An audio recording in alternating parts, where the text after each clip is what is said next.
Las fiestas religiosas judías actuales es la Pascua, para ellos se llama Pesaj. Vendría a ser el Pentecostés o de los tabernáculos. Esa sería un poco las fiestas actuales. La Pascua, luego el Pentecostés, que son 50 días posteriores a la Pascua. Acuérdense que la Pascua es movible, lo habíamos explicado el otro día, porque se adecua a la luna, digamos, llena o sea, del primer domingo. O sea, el primer domingo cuando hay luna llena, ahí se empieza a contar la Pascua. Y a partir de ahí, porque está de acuerdo al calendario lunar. Antes los calendarios tenían 13 meses, inclusive hasta había 13 símbolos zodíacos.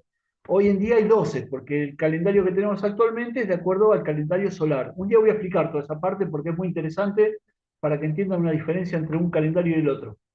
Eh, Así que esa Pascua es movible. Al ser movible, el Pentecostés se va corriendo, porque son 50 días posteriores a la Pesaj, a la Pascua. Y luego viene la fiesta de los tabernáculos. ¿Qué significa Pascua? Bueno, ya lo hemos explicado muchas veces. Pascua significa pasar por alto. Fue cuando el pueblo de Israel salió del pueblo de Egipto y el ángel de Jehová, en realidad no era el ángel de Jehová, en realidad el mismo Dios fue el que mató a los primogénitos, así dice la palabra. Dios mató a los primogénitos de aquellos que no estaban, que no habían marcado con el dintel de la puerta con el cordero, con la sangre del cordero no habían marcado el dintel de la puerta, que viene a tipificar la sangre de Cristo. Los que no marcaron el dintel eran muertos, y los que estaban marcados con el dintel de la puerta, con la sangre del cordero, este Dios lo pasaba por alto y no tocaba ese hogar. Así que eso significa Pascua. Luego de eso vienen 50 días y viene el Pentecostés. El Pentecostés era la promesa que había dado el Señor, que dijo, cuando yo me fuere, está en Juan 14, Juan 15, 16, ahí pueden leer todo eso, dice, cuando yo me fuere, os enviaré el Espíritu Santo. Así que 50 días posteriores a la Pascua, vino sobre nosotros la promesa del Espíritu Santo. Así que por eso un poco nos llamamos pentecostales, porque hemos recibido el Espíritu Santo en forma de fuego. Y cuando hablamos del Espíritu Santo y hablamos de Dios y todo esto, algo adentro nos quema. Amén. Bueno, eso es el famoso Pentecostés. Es lo que hemos recibido la gran mayoría de los pentecostales. Por eso nos llamamos pentecostales. Pente, viene de 50. Después, días o años especiales, es el sábado o sábat, el novilunios o luna nueva, año sabático, año de jubileo. Bueno, actualmente, o sea, hace un ratito, empezó el sábado para los judíos. ¿Qué significa esto? Bueno, era el séptimo día de descanso, que había mandado Dios, tanto los 10 mandamientos, que el último día no trabajen. Así que cuando aparece la estrella de David, o bueno, aparece la primera estrella, digamos, en el firmamento, mayormente a esta hora cada vez más temprano. Hay toda una tabla para ir siguiendo a través del año de cómo ir cumpliendo el sábado, pero apenas se va anocheciendo, comienza el sábado.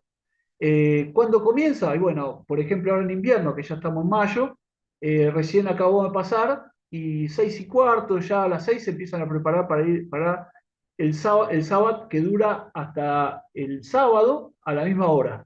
O sea, hasta mañana sábado a las 6:15 termina el sábado. ¿Está bien? Ellos consideran que el domingo es el primer día y el sábado vendría a ser el séptimo día, el último día. ¿Está bien? ¿Se entiende hasta ahí? ¿Vamos bien?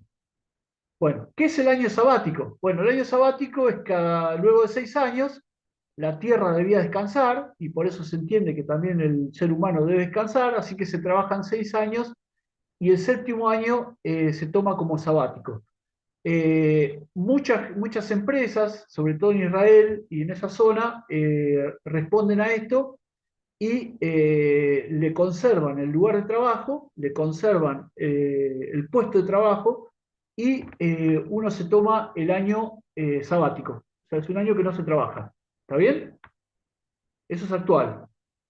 O sea, el sábado y el año sabático es actual. Yo encontré mucha gente viajando que estaba usando, por ejemplo, el año sabático. Amén. Año de jubileo. ¿Qué es el año de jubileo? Bueno, cada 49 años, el año 50, en el jubileo se hacían muchas cosas. Entre ellos se devolvían, por ejemplo, los esclavos, o se le perdonaba a los esclavos toda una vida de esclavitud. Así que era un año de paz, el año número 50. En el año sabático y en el año del jubileo también se le da descanso a la tierra. O sea, la tierra se cultiva durante 6 años y el séptimo año no se cultiva, se la deja reposar para que se recupere. O sea, tiene muchos significados estos días o años que estamos hablando. Otras fiestas, las fiestas de las trompetas, mayormente son fiestas alegres. La del Purim, que ya la vimos con Esther, la dedicación, las luces o de Hanukkah, y la de los macabeos. Son todas las fiestas religiosas judías que actualmente se están cumpliendo. Bueno, las divisiones del tiempo. La división del tiempo, ¿cómo se medía el tiempo? Bueno, hay muchas teorías, pero la más general es esta que le voy a dar ahora. En el Antiguo Testamento, la mañana se medía de las 6 a las 10 horas. A las 6 de la mañana, mayormente empieza el día para todos los judíos, mayormente a las 6 de la mañana. El mediodía vendría a ser de 10 a 14 y la tarde de 14 a 18 horas. O sea, fíjense que a las 18 horas ya es de noche y a las 18 horas prácticamente ya se cena y muchos ya después se van a dormir. O sea, no hay mucha actividad después de las 18 horas. ¿eh? Sobre todo en invierno. En verano por ahí un poquito más, pero en invierno no mucho más de esto. En el Nuevo Testamento, el día va de las 6 a las 9 horas, después se va dividiendo en tres. 9 a 12, 2 a 15 y 15 a 18. Parecido al Antiguo Testamento, pero en lugar de tres partes, en cuatro partes. ¿Amén? Y la noche, también de 18 a 21, 21 a 24, 0 a 3 y 3 a 6. Podemos ver las vigilias en Cristo en Marcos 15. Ahí podemos ver algunas de las vigilias que se practicaban en la época. Las vigilias eran estar desde digamos, desde las 18 horas a las 6 de la mañana despiertos. ¿Se acuerdan cuando Cristo va a orar, que era de noche? Bueno, hacían las vigilias, se la pasaban orando toda la noche. Después había gente, bueno, con el tema de la crucifixión, por ejemplo, la hora cero vendría a ser las 6 de la mañana, la hora cero, en el Nuevo Testamento. Y cuando dice hora tercera, eran las 9 de la mañana. Así que muchos creen que a Cristo lo crucificaron en la hora tercera, ahí, las 9 de la mañana. Y estuvo hasta la hora sexta, o sea que la hora sexta vendría a ser las 3 de la tarde. O sea que él estuvo crucificado aproximadamente 7 horas, digamos, porque no había minutero, amén, no había minutero, así que digamos de 9 a 16, 9 a 15 y algo, pongámosle 6 horas, 7 horas. Algunos arriesgan y dicen 8 horas, pero bueno, yo me inclino más por las 7 horas de crucifixión que por las 8 horas. Así que más o menos ahí hay tres evangelios que coinciden con esto, de las 6 de la mañana a las 15 horas de la tarde. Mayormente todos lo toman así. ¿Está bien?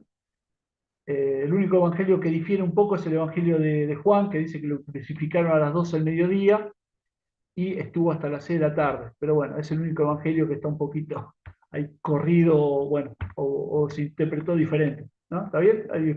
Hay pequeñas diferencias en todas las cosas que vemos, pero bueno, más o menos el sentido fue ese, de las 6 de la mañana a las 15 horas. ¿Por qué a las 15 horas? Bueno, porque se acuerdan que Cristo fue crucificado un viernes, y como hoy es viernes también, empezaba el famoso sábado, que les dije que empezaba a las 18:15, ¿no? A las 18 horas, hay tablas para todo eso, ¿no? En verano empieza un poco más tarde, a las 18:40, a las 19, y en invierno se va acercando a las 6 de la tarde. Entonces, como venía el sábado, tenían que dejar todo listo para las 6 de la tarde. Entonces, muchos creen que a Cristo lo terminan digamos, de bajar de la cruz entre las 15 y las 16 horas, y en esas 2 o 3 horas, digamos, hasta las 6 de la tarde, 6:15, pónganle, se lo preparó con el ungüento, se le puso los vendajes, se lo preparó con las sales, en la forma que se preparaban los cuerpos para ser depositados en la tumba. A las 18 horas, o un poquito, pongámosle 18 horas, 6:15, se lo lleva a la tumba, y ahí pasaron los 3 días y las 3 noches, como Jonás en el pez, y resucita por la mañana del domingo. Después, bueno, ¿quiénes hacen los saduceos? Los podemos ver acá en Mateo 22-23, los fariseos y los esenios. los esenios, celotes o celotes, herodianos y judaizantes. Toda esta gente eran los que se oponían a el Evangelio. Mayormente los saduceos eran los que no creían en la vida eterna, no creían en una vida posterior.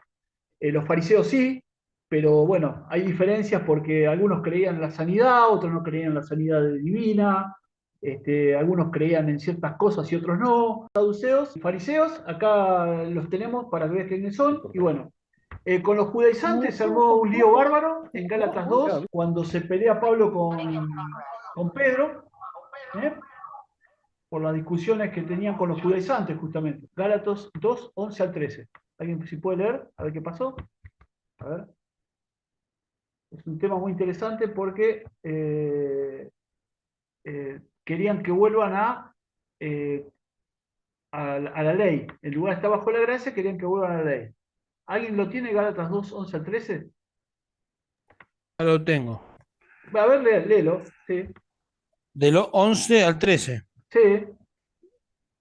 dice, pero cuando Pedro vino a Antioquía, le resistí cara a cara porque era de condenar, pues antes que viniesen algunos de parte de Jacobo, comía con los gentiles, pero después que vinieron se retraía y se apartaba porque tenía miedo de los de la circuncisión. Ahí Pedro se había vuelto a sus raíces, a ser judío, y se había olvidado de los gentiles, o sea, de los que realmente habían estado bajo la gracia. Eso derivó luego en el concilio de Jerusalén, donde pastoreaba o lideraba Santiago, que era el hermano, digamos, el mayor que venía después de Jesús, y llegan al concilio de Jerusalén, donde solamente, bueno, lo dije el otro día, se le pedían solamente cuatro cosas a los gentiles: que se abstengan de ahogado, de animal mortecino, de sangre, de idolatría y de fornicación. Así que a ese acuerdo se llegó. Y no hacer lo que querían los judaizantes, que vuelvan a la ley, porque cumplir la ley para un gentil es imposible, porque nosotros no fuimos criados con la ley, no conocemos nada y somos gente que prácticamente recién empieza en el Evangelio. O sea, ahora, bueno, algunos tendrán un poco más de años, pero imagínense una persona que recién entra al Evangelio, no entiende absolutamente nada, que va a cumplir toda la ley si no entiende nada. Amén. No fuimos criados ni con la Torá, ni con nada de todo eso. Así que eh, hacemos de acuerdo a lo que el Espíritu nos va marcando de alguna forma. ¿Está bien? Bueno, eso con respecto a las divisiones del tiempo, las sectas que había y la fiesta.